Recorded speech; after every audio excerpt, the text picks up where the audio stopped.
Okay, so let us continue the discussion on this supply. In the last lecture, we were discussing section 7, subsection 1a, where once we have determined that any activity or transaction is a supply in the section 7, subsection 1, now we need to determine whether that supply should be treated as supply of goods or supply of services. This we can decide not on our own. This we have to decide as per the provisions of the law.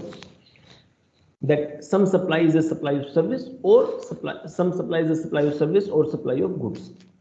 Section 7 subsection 1a helps in this regard. Section 7 subsection 1a says that, already I have discussed briefly in the last class, that once something is a supply under section 7 subsection 1, then section 7 subsection 1a tells you that that supply should be a supply of goods or supply of service. For this, we have to refer Schedule 2 of the GST Act. In Schedule 2, some activities or transactions are written which are to be treated either as supply of goods or supply of services. In the last class, I have discussed 5 different situations where the supply should always be treated as supply of goods. And now I will discuss those cases where supply should always be treated as supply of services.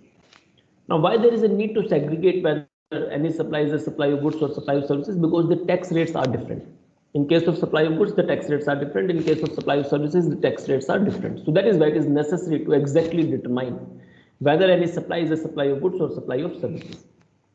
So let me share my notepad now.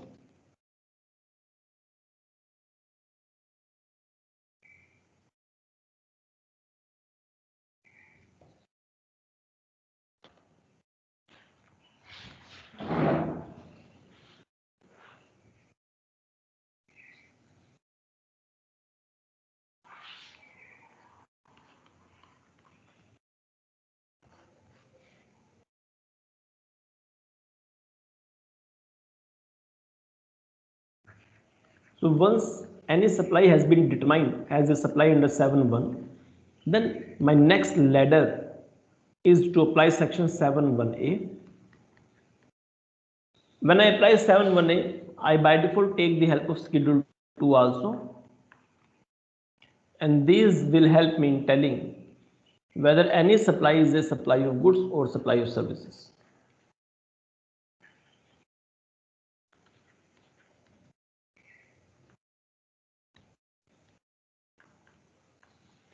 As far as goods are concerned, I have discussed yesterday 5 cases where the supply should always be treated as supply of goods, like transfer of title in goods at current date, transfer of title in goods at a future date, permanently disposing of business assets. In case a taxable person ceased to be a taxable person, then all the goods which are held just before he ceases to be a taxable person will be deemed to be supply of goods. And when association supplies goods to its members, these 5 cases I have discussed in the last class with detail, with examples. And now my discussion will start from this supply of service. Now there are around 11 to 12 different cases where the supply will always be treated as supply of services. So first case, transfer of right in goods. This is my first example. Transfer of right in goods.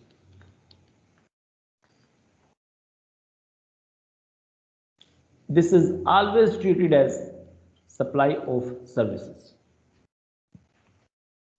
For example, I have my laptop.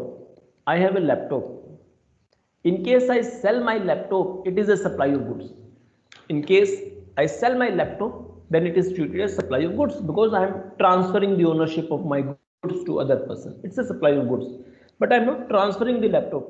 My friend asked me that I should give him his laptop for 3 months. My friend is asking my laptop for 3 months, and my friend says that I will pay you 5,000 rupees for using your laptop for 3 months. it is not supply of goods, because laptop ownership still remains with you. What you have transferred is right to use your goods. In this case, this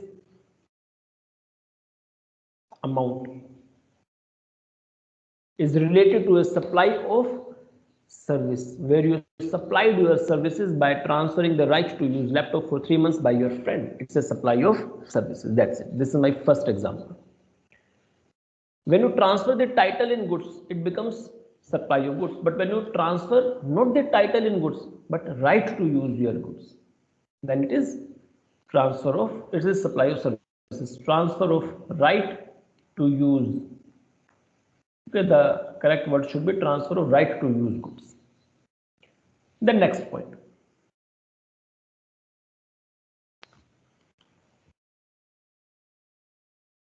Land or building. Related to land or building. This was related to transfer, and now it is related to land or building. Now within this, when you give vacant land on lease, lease of land, that's it. So you are not transferring the land to other party, you are simply giving your land on lease, for example 25 years. You are giving a land, your land on lease for 25 years.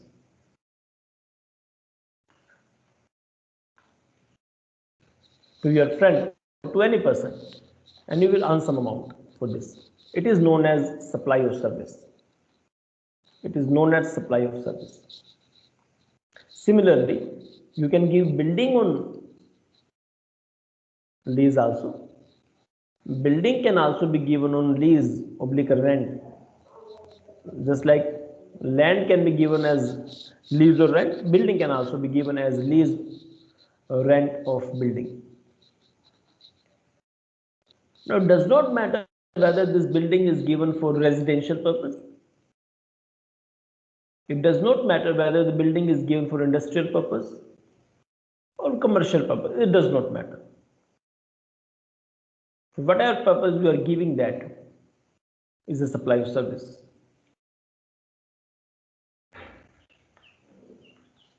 One person gives building on rent for 2 years.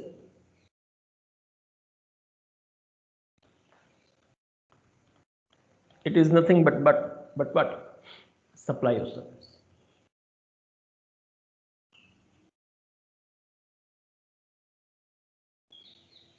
Now, I'm not saying at this stage whether GST should be applicable or not.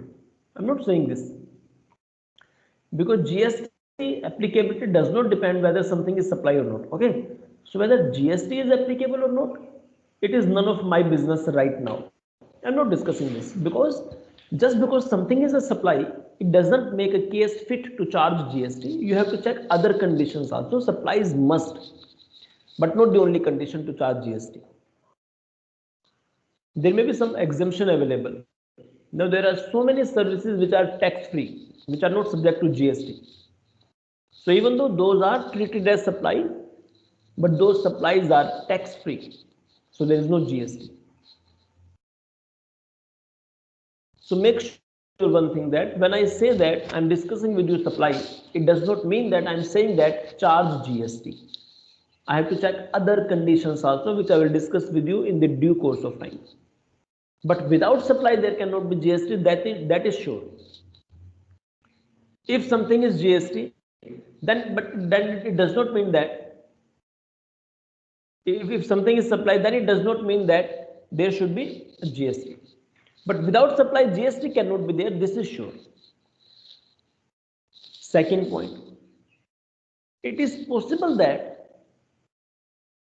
you have to pay income tax also on such transactions. Income tax is also possible in this case to be paid. So just because you are paying GST, it does not mean that you will not pay income tax, because these two are separate things. And you can take a simple example. Any businessman, when you purchase any any shoe, for example, you have gone to purchase shoes from any showroom. In that case, when you take a bill, there will be GST included, because selling shoe is supplying goods. But the same businessman will also compute income also by applying the head profits and gains of business or profession. So he will show that supply of goods just like sales also. So you should not think in this direction that just because income tax will be paid on the supply of goods, there will be no GST. No, these two are totally different things. If there is any such provision that when you pay income tax, there is no need to pay GST, then no one would have paid GST in India. Because income tax is tax on income and GST is a tax on supply. These two are totally different things. There is no such relationship that if GST is paid, income tax should not be paid, or if income tax is paid, GST should not be paid. No, these are two separate things. On the same transaction, there can be GST as well as there can be income tax also. Now, third point, I'm proceeding. So I've discussed 2 points, that just because something is supplied, don't think that there will be GST. No, it's only a starting point. Second point, that income tax and GST, these are totally different things, and those can be applied even on single transaction, because these two are different. Now, third point. So third heading is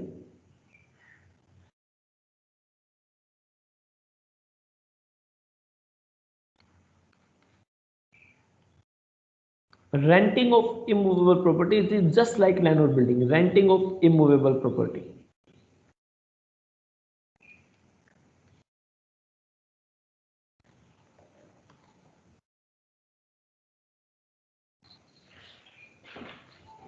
So it is just like land or building. There is no such difference. Okay, these are almost same, but since in the act these are given separately, so I am writing separately. Overall, the concept is same. When you give rent, when you give your property on rent, it is nothing but supply of service. So technically these are same, but since in the act these are given separately, I have shown separately. Fourth point.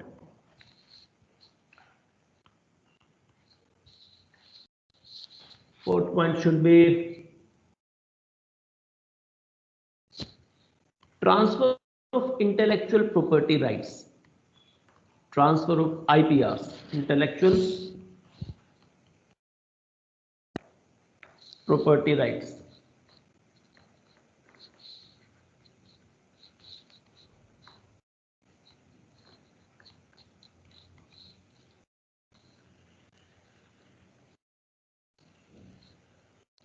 Now, what is this? It's a very simple example. For example, Mr. X, an engineer,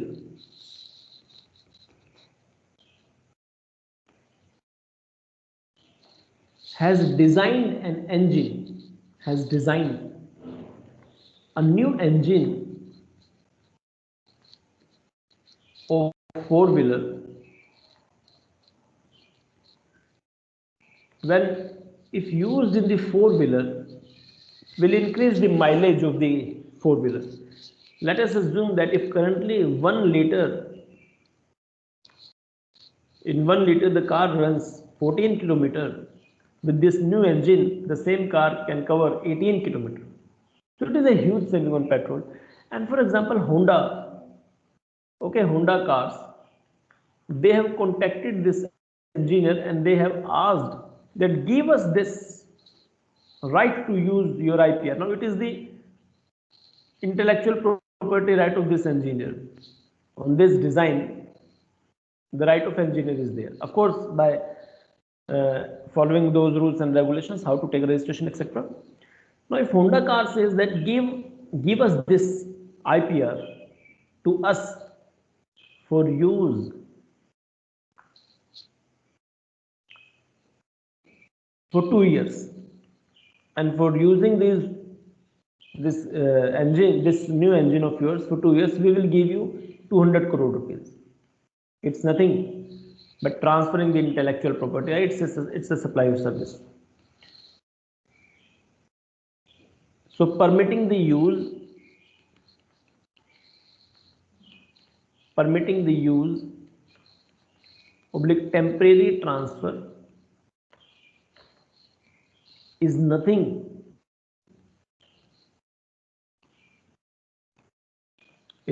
but supply of service. That's it. So permitting the use or temporary transfer of intellectual property right by this engineer is nothing but supply of service on which there should be GST. Next point. Designing of IT software.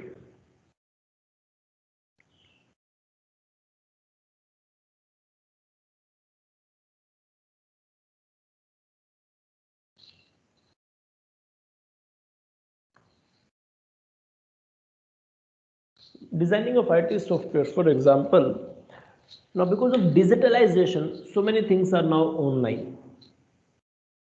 The classes are also being held online, you can see, which was not thinkable in the past.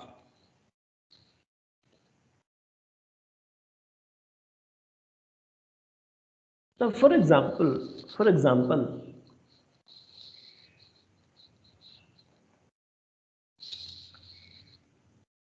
any transport authority, any transport authority has purchased the software or has asked Tata Consultancy to design the software in such a way where driving licenses can be applied online or driving license test can be taken online by the applicant. For example, it's an example.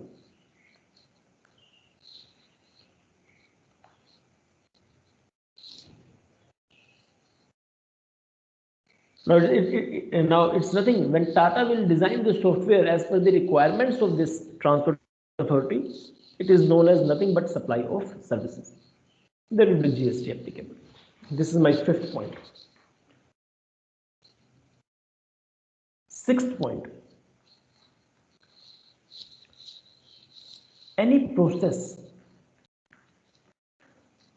or process. It's like job work. Any treatment or process applied on other person's product. Any treatment or process applied on others' goods is also supply of service. Now it's very simple example I have given earlier also. I am a manufacturer of jeans. So there is a person, Mr. X, who is an expert in stitching buttons on the jean. Stitching buttons on jeans. So what I have done, I have given the jeans to this person, and this person will apply a process of stitching buttons and will return the jeans to me. It is known as job work. It's nothing but supply of service. So supply of service from this side, from Mr. X to this. So this job worker is an expert in stitching buttons and he is applying a process on my jeans where I am the manufacturer. So it's nothing but supply of services by this job worker. It's a supply of service, so applicable GST rate will be charged. Next point then.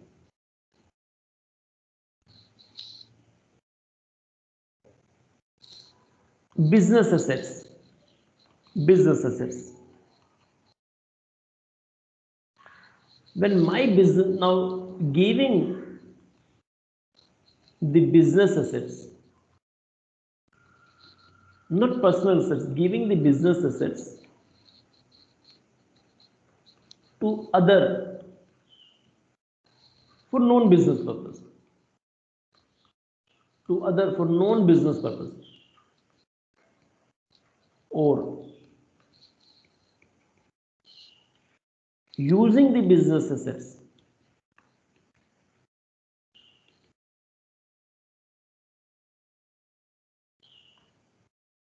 by yourself for private use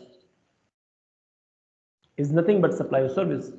But in both the cases, giving the business assets to other for use in non-business purpose, in both the cases, use is written. I'm not selling these assets or I'm not giving the assets permanently. These are only for some time period. Then this use is nothing but supply of service. Very simple example is, I am a dealer or I have furniture shop, and suppose I have marriage at my home. I have marriage at my home. For example, my daughter's marriage is there. So some furniture, for example, sofa set. This is my business asset. Sofa set is my business asset because I am a businessman and I have a furniture shop. I brought this sofa set for my in at my home for 7 days, and after the marriage is complete, I will take back this sofa back to my showroom. Government says what? Using the assets for private use, it's nothing but supply of service. So technically for 7 days, amount, that is a different thing. How to determine the consideration, that is a different thing. But government says it is a supply of service.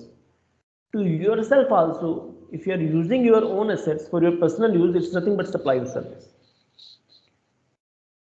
So this is the example of this point. Similarly, the example of this point is,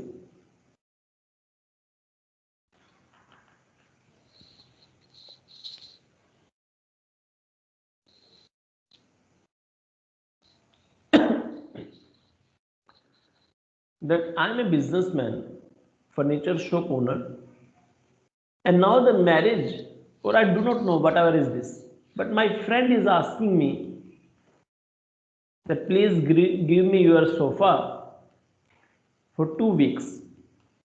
Please give me your sofa for 2 weeks. This is what my friend is asking. I gave this sofa for 2 weeks. After 2 weeks, my friend will return that. Government says that in this case, you have given these to other. Now, whether other will use it for personal purpose or business doesn't matter, but for you it is non-business. For what purpose other person uses it, it is none of our business, government says. But you have given your business assets to other person for non-business purpose. What was your business purpose? Nothing. Your friend was not the dealer, so there was nothing between you and your friend as far as business consideration is concerned. He was your friend only, and that is why you gave that sofa for 2 weeks use. Government says it's nothing but supply of services. How to determine consideration? That is none of the business right now, or that is none of the purpose right now. Right now, I am discussing that these activities are treated as whether supply of goods or supply of services. So, giving the assets to other for use for any purpose which is other than the business purpose, that means non-business purpose, or giving the assets to yourself for private use is nothing but supply of services. Next point, composite supply. It's like mixed supply, mix, composite supply. Two most common examples are works contract.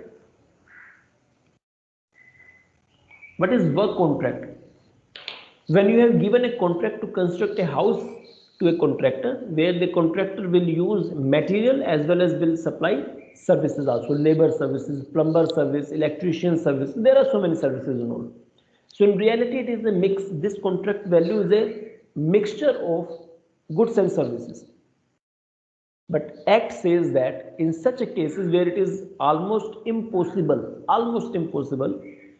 to correctly segregate goods and services, or if possible, then it will be time consuming. Government says better you treat it as, for the purpose of simplicity, entirely as supply of service.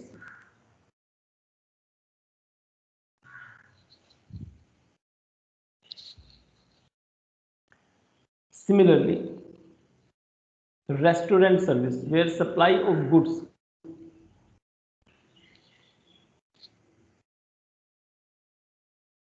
as part of service, as part of service.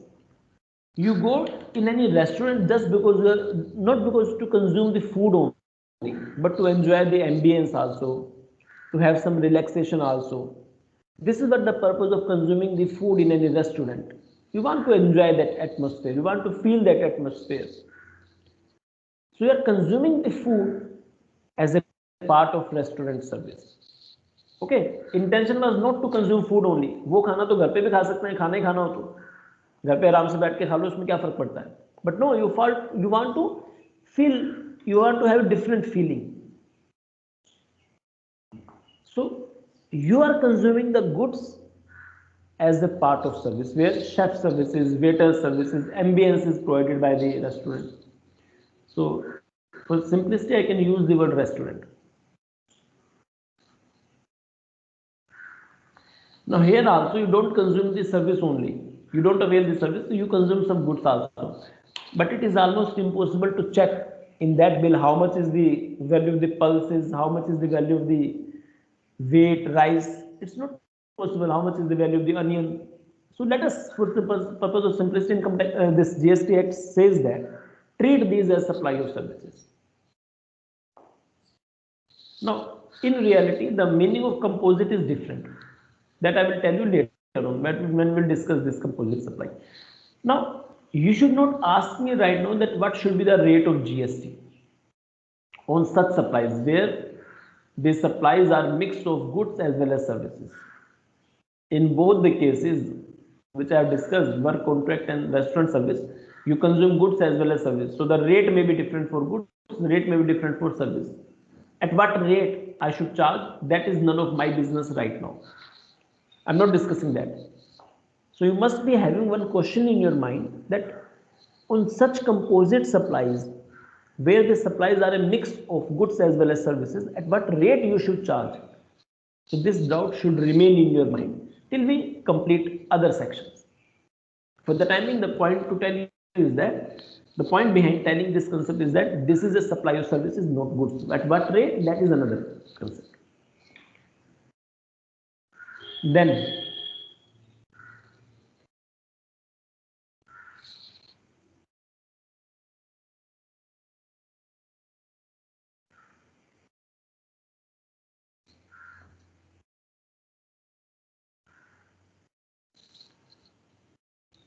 construction of building, it is another point. Construction of building is a supply of service, is also supply of service. Now what happens normally? What is the common example? When you sell a building, sale of building is not subject to GST. Because when you sell a building, you have to pay stamp duty. You have to pay stamp duty at the sub-registrar office of that state where you are selling your building, at the sub-registrar office. So there is a person sub-registrar. So we have an office of sub-registrar in every state, or not in fact in every state, but in every area where you are selling the property, where you have subdivisions, sub-registrar office in states. You don't pay GST when you sell a building. So when you sell a house, you can ask your parents that when they sell their property, they don't pay GST. They pay what? Stamp duty to the government of India. Sorry, not to the government of India, to the government of that respective state in which the building or land is situated when you sell the building. But so many times the buildings are not so ready. So many times what happens is that building is of ready-made buildings which are fully constructed are having higher cost. Now for example, this is an apartment. This is multi-story apartment under construction, and you must have seen the news regularly that in Noida so many properties are under construction and builders give the options that, for example, this is sixth floor, for example, sixth floor, and I want to purchase a house or apartment in the sixth floor. If it is fully constructed house, what do I mean by fully constructed house? That means ready to move house, for example. Before you start living, it is necessary that completion certificate is obtained from the local authority of that area. It is must. Completion certificate will be given.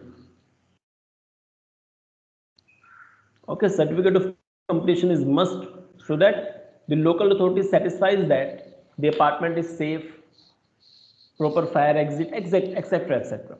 And then the completion certificate is issued. The moment completion certificate is available, then there is no question of GST. The moment completion certificate of any apartment or any immovable property is available, there is no concept of GST. You have to pay stamp duty. But the rate of a constructed flat on which you have completion certificate also are high. So most of the people do what? They contact the builders, and builder says that we are constructing this apartment, and after 7 years your floor will be ready. After 7 years we will sell it, we will give the possession of floor to you, but for till 7 years you should pay regular installments. I hope you must be aware about this, builder and clients. So for example, this builder says to this client that for 7 years, for 7 years you give me rupees 30,000 per month. After 7 years I will give you the possession. Builder says that possession means that you can start living. Possession of the flat will be given, but not right now.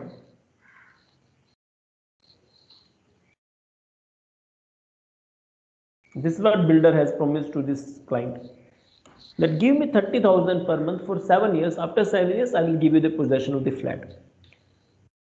Now don't you think that it is a service? Answer is yes. Till 7 years, whatever monthly 30,000 will be paid, it is nothing but supply of service by the builder. It is a supply of service by the builder to the client, because it is a construction service. It is nothing but construction service is supplied. Technically you are paying 30,000 so that your house is being constructed by the builder, so you have to pay GST, or whosoever has to pay, but this is subject to GST.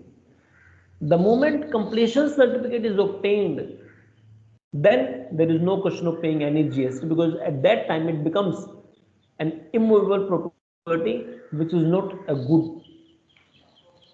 So GST is applicable on goods as well as services. Immovable property is outside the scope of the definition of goods.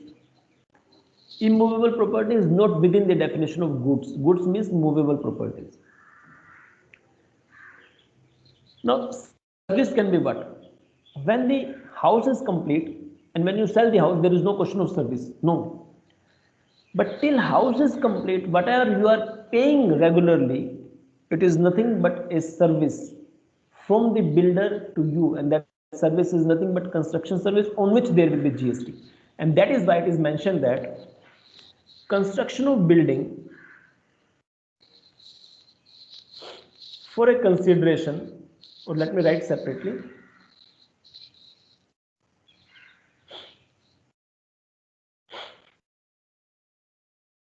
construction of building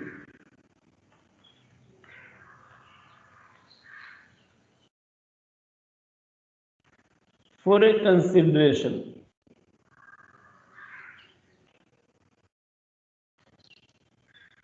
except, but in one case this construction is not covered, where the completion certificate is taken.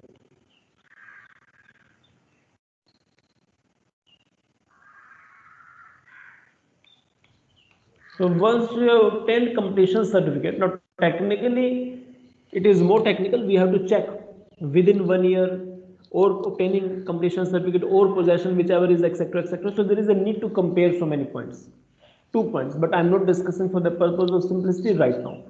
That I will discuss later on. For the time being, you only remember this point that till completion certificate is obtained from the local authority, whatever you are paying to the builder for the purpose of constructing your building or apartment, because builder never invest his or her own money. They don't invest, they invest the money of those people who want to have their house, and there is no problem in this. That is why the cost of this under constructed flat is less. The moment it is complete, the cost will rise. So construction of building for a consideration is nothing but a supply of service. For the time being, you remember that except before completion certificate is obtained. This is also a point where it is treated as supply of service. And the next point now is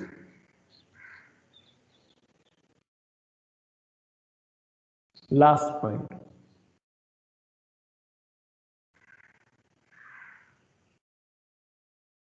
Refraining from an act.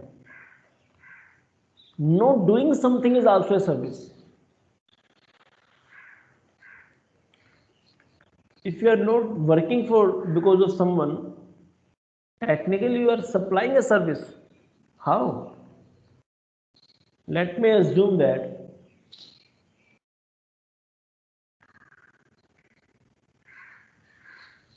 Nike shoe and Reebok shoe. For example, these two competitors are there. For example, now Nike says to Reebok that for 2 years, do not sell your shoe in Delhi. Do not sell your shoe